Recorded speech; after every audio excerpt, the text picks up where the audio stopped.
Today we're going to be speaking about that time where Jesus is walking with disciples after his resurrection, and they did not know it. The things that he says to them is really awestruck and awesome. We're going to be reading that today. You won't want to miss the reading of Luke 24. It's great to have everyone back here. I hope that these Bible passages has been edifying to you. It's great for me because I get to read it and share. It's really amazing. Remember that if you liked it, make sure to share with other people because it will probably be a blessing to them as well. Today's Bible passage is when Jesus is walking with his disciples after his resurrection. He had already died, resurrected, and people had seen him, but not everyone. So he was having this time, this moment where he would come to the disciples and speak to them. And we will start here at Luke 24, and we'll begin at verse 13, where it says that, "Now behold, two of them were traveling the same day to the village called Emmaus, which was 7 miles from Jerusalem." Remember, they had to walk 7 miles. They talked together of all the things which had happened. Things that were happening. Some people had seen Jesus. Some people were talking about things. It was stirred up in their community that Jesus himself drew near and went with them. But their eyes were restrained so that they did not know him. They didn't recognize him. For some reason, Jesus had blinded them. They knew who Jesus was. They had walked with him, but he restrained their eyes. In verse 17, it says, "And he said to them, 'What kind of conversation is that you have with one another as you walk and are sad?'" They were sad about these things. Then one whose name was Cleophas answered and said to him, to Jesus, "Are you the only stranger in Jerusalem that have you not known the things which happen in these days?" And he said to them, "What things?" So they said to him, "The things concerning Jesus," they said to him. "The things of Nazareth, the prophets. He was mighty indeed and the word before God and all the people." So they were kind of explaining to Jesus what had happened with Jesus. "And now the chief priests and our rulers, they delivered him to be condemned to death and to be crucified himself." So they were actually spreading the gospel to Jesus himself. I think that maybe Jesus, that's what he was kind of looking for, if they were going to share what was happening. And he just wanted to know what they would say. He was almost like training them. Now in verse 21, it says, "But we were hoping that it was he who was going to redeem Israel. Indeed, besides all this, today is the 3rd day since these things happened.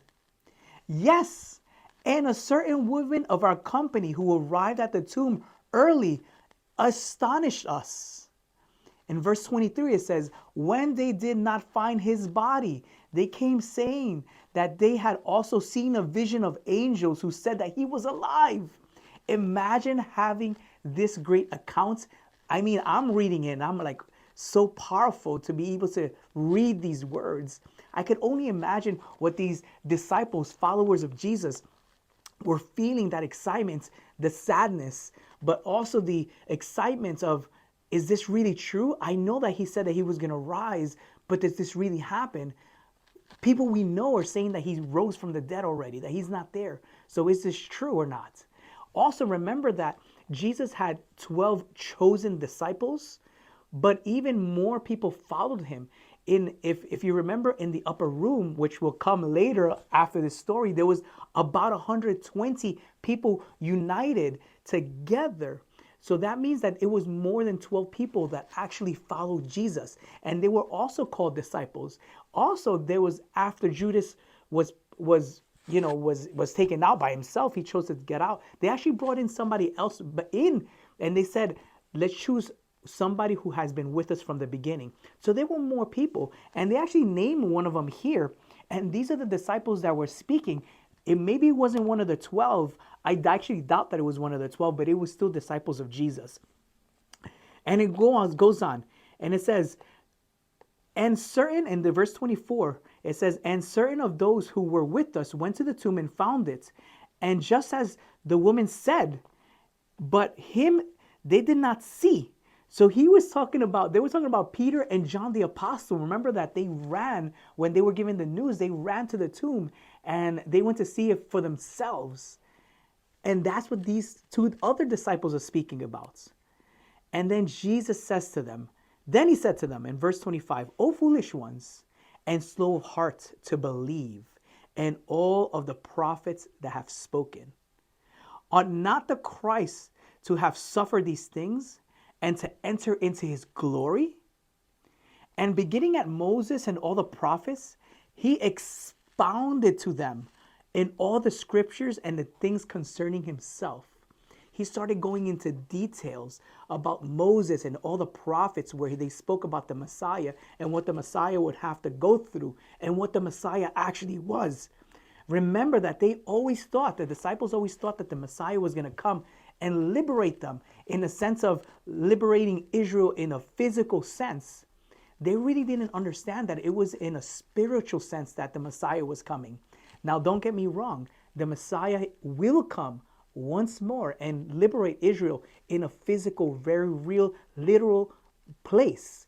But in this case, we needed a more spiritual thing to happen, to activate. And that's what Jesus came to do in his first coming. There will be a second coming. But we continue here. In verse 28, then they drew near to the village where they were going, and he indicated that he would have gone farther. So Jesus said, I have to go. I actually have to go farther than here, so I will leave you. I will leave you here, in the place that you were going and destined. Remember, they had to walk all those miles. But they constrained him, saying, abide with us, for it was toward the evening, and the day is far spent. So it's getting nighttime, is basically what they said. And when he went to stay with them, he did, he stayed with them. Now it came to pass that as he sat at the table with them, he took the bread, and he blessed it, and he broke it, and he gave it to them. And in verse 31, this verse gives me goosebumps. This whole situation, it says, then their eyes were open, and they knew him, and he vanished from their sight. And they said to one another, did not our heart burn within us while he talked with us on the road, while he opened the scriptures to us? And I really, really like this portion of the Bible, and this is why I felt to share it, is because a lot of times we want to see Jesus, we want to see our Lord, we want to see him face to face. And I believe that in a more figuratively place, he does come to us often, where he speaks to us in all kind of ways. I hear a lot of times where the birds chirp in the morning, and I see, wow, that's God's nature, the trees, the wind, and God is in all of that. He's orchestrating, he's creating all of this to happen. And I feel him, like he's right there, he's so close. I'm not saying that God is the tree. What I'm saying is that he's the creator, and his imprint is in all of his creation. But in a more literal sense, I do believe that as Jesus came to his disciples here, and they just didn't understand, they didn't really know him, I do believe that we have these encounters, these special encounters, that it could be Jesus himself presenting himself to us and explaining things to us.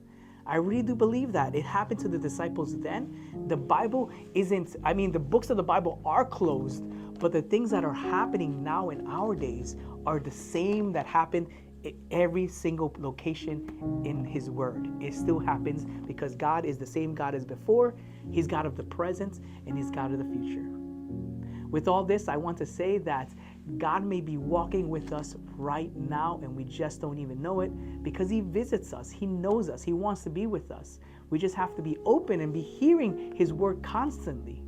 I hope that one day our eyes could be open and say, wow, this word was the word that I needed. A specific word came from Jesus himself.